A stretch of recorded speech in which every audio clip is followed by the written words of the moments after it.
All right, y'all. I'm back once again. The man with the plan, your friend. Like I said, with a bite like Ren 1010 is me, the mighty J.O.E. in the days of hip hop, with another funky classic review.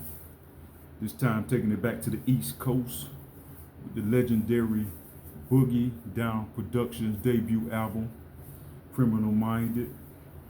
You know what I'm saying? Released in, I believe, in 1987. See if I can get the right date. May of 1987.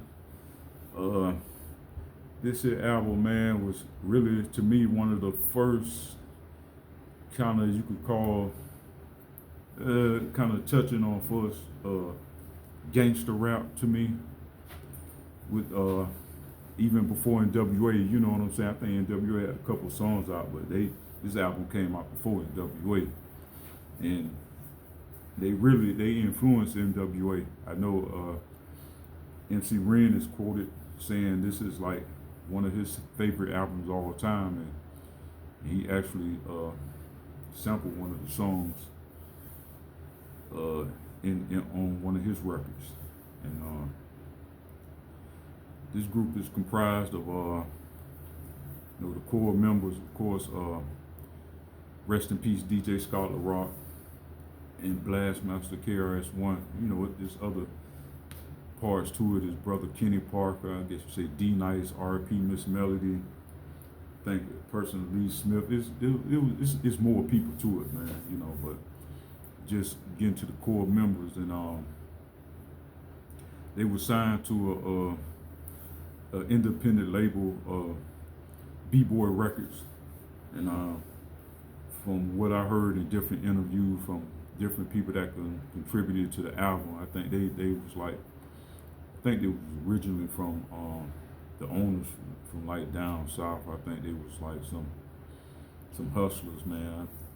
It wasn't no good, man, because I heard the deal was fucking trash, man. They ended up getting shitted on the deal, man, and that was that.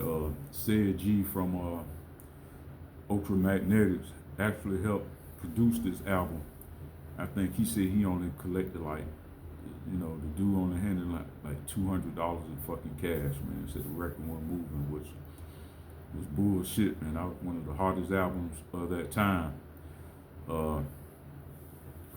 Because even before they came out with it, man, you know, they came out with the diss records against MC Shan. I think the South Bronx was the first one. You know what I'm saying? That shit was an automatic banger. Red Alert broke it, I believe, and was pumping that shit.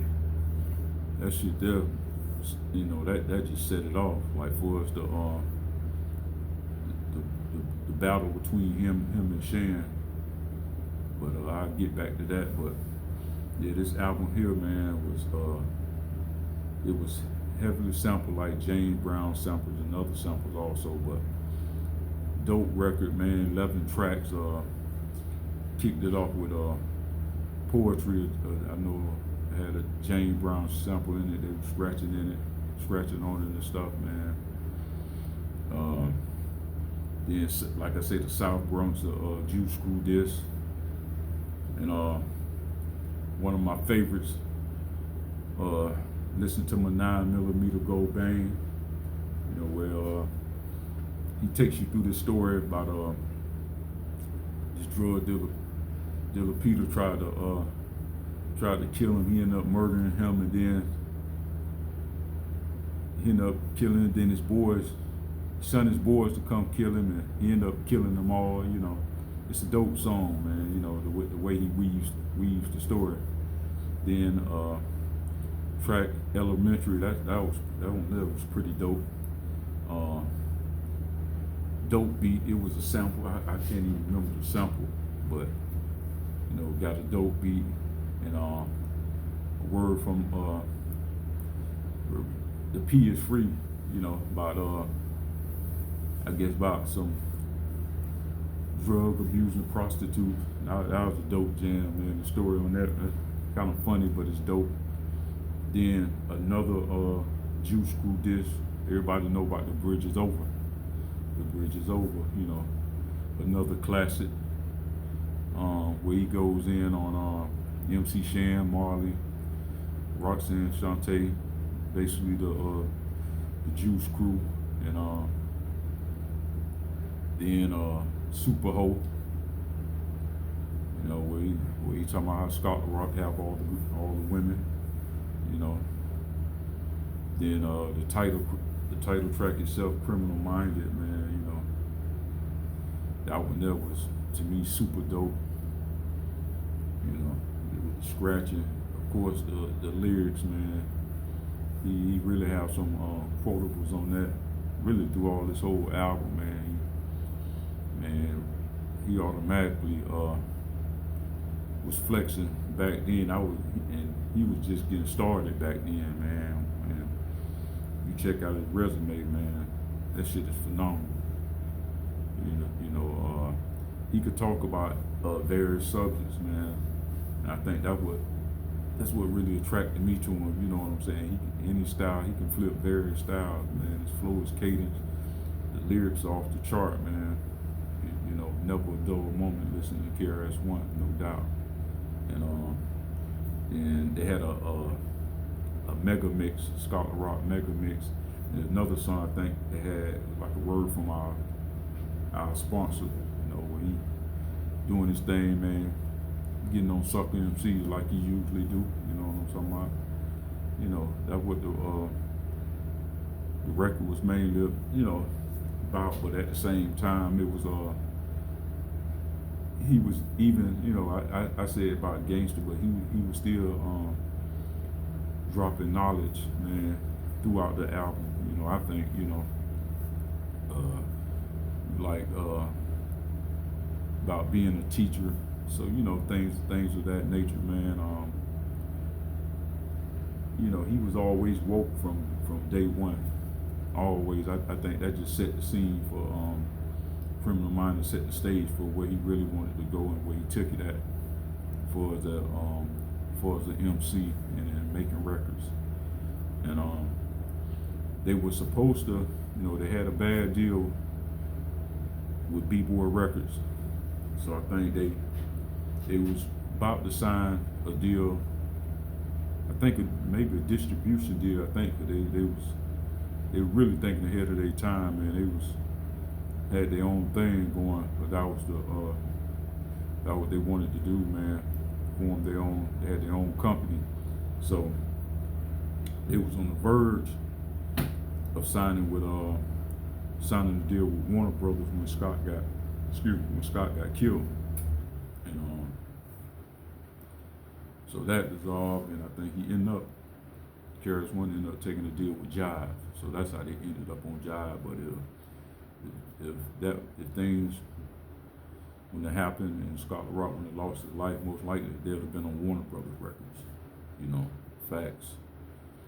And that situation, that unfortunate situation was he was trying to defuse a situation with D-Nice and some guys in the Bronx. I don't know if it's about a female or something, you know. They got that D-Nice and he was going back to meet up with him to try to squash it, and man, someone opened fire and I think hit him in the neck or something, neck or head or somewhere in the upper area, man. He died like an hour or so later. And that was really a big loss. But KRS-One, you know, he kept it going, man, and he kept the legacy alive, you know what I'm talking about? And another fun fact about how the Juice Crew, the battle with the Juice Crew started. It was really, man, they took a record, I don't know what record, but they took a record to Mr. Magic, and you know, Mr. Magic and the Juice Crew, it was locked in with Marley and all, because Marley worked at the radio station with Mr. Magic. He was the DJ. And they say Magic was one to never hold his tongue, and I guess they gave him the record, and he just flat out dissed him, man. And they went back and, you know, they dissed him too, but they basically took it out on on Shan. You know what I'm saying? And he the one caught caught the straight. You know what I'm talking about? He the one. I ain't gonna say it was straight, but he the one caught the flack, and that's how that it jumped off like that. And they went back and made the South Bronx. So in return, when Shan was working on his debut album, they released they had a response called "Kill That Noise." So in response to that, they came back again with "The Bridge Is Over," and that was pretty much that. It just ended right there. You know, they didn't. For whatever reason, I think Marley didn't. I guess he waved the white flag, and I think Shan wanted to respond, but Marley, yeah, they just like you know took the took the L. Marley did or whatever. But I know Shan wanted to respond because he said it in an interview, but you know at the time Marley was the only producer. He was he was fucking with it. He said he didn't know how to produce nothing. So there you have it. He kind of mentioned it on his second album, Juice Crew Law, but it was what it was. By the end, he did. But man, these guys here, like I say, they put together a heck of an album.